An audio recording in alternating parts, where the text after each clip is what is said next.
हे घ्या पोरणच्या हे घ्या. मस्त गरम गरम आहे. अरे सकाळची मॅच लय थोडक्यात हरलो बरं का आपण. जिंकायला पाहिजे होती, लय इझी मॅच होती. अरे हा ना भाऊ, सुनील नव्हता ना आपला, नाहीतर मॅच जिंकलो असतो. अरे हा ना राव, तो सुनील चांगला ऑलराऊंडर आहे, पण त्याला काय झालं रे, काय येणं झालं तो खेळायला. अरे भाऊ, ते 2-2 ड्युट्या करायला लागल्या आता. सकाळी कामाला जातोय आणि संध्याकाळी झोमॅटोची ऑर्डर मारतोय. अरे भाऊ, तो कॉलेजला पण येत नाही, 1 महिना झाला. अरे एवढा बिझी झालाय का?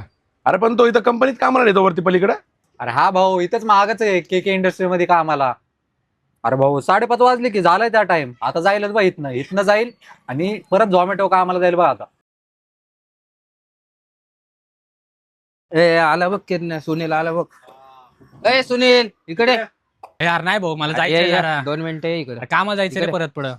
अरे सुनील, अरे 2 मिनिटं की राव. अरे भाऊ जायचंय रे भाऊ, कामावर. अरे 2 मिनिट असेल, एक कप चहा घे फक्त या. आज रविवार राव, तू सकाळी खेळायला पण नाही आला, तुझ्यामुळे मॅच हरलो राव आम्ही.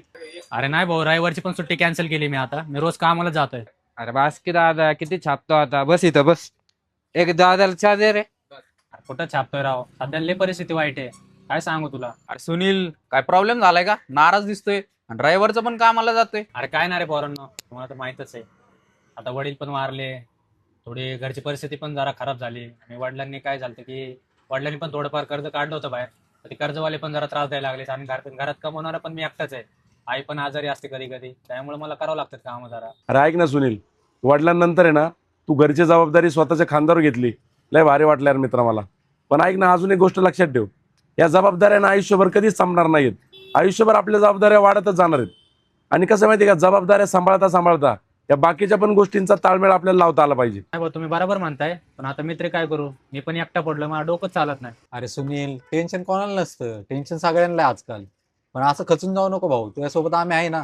बरं ऐक ना सुनील, तुला जर पैशाचं लय टेन्शन असेल ना, कर्जाचं, तर किती असं जास्त कर्ज असेल तर सांग. माझ्याकडनं जेवढी मदत होईल ना तेवढी मी करेल तुला, नाही का.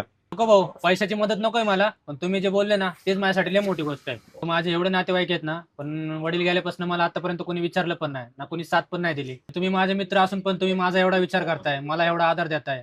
खरंच एवढं ऐकून माझ्या मनाला खूप बरं वाटलं. अरे ऐक ना सुनील, मी लय दुनियादारी बघितली मित्रा.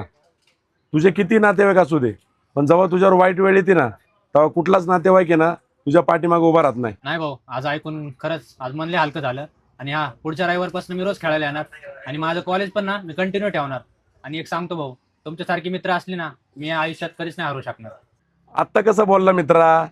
बर चल, जा आता, लय झालं गप्पा. जा, तुला जायचं असेल झोमॅटोला. चला भाऊ, जातो. हा, कारण काम पण आहे ना आयुष्यात लय महत्वाचं आहे दादा. हा भाऊ. काम करत करत सगळ्या गोष्टी करायच्या.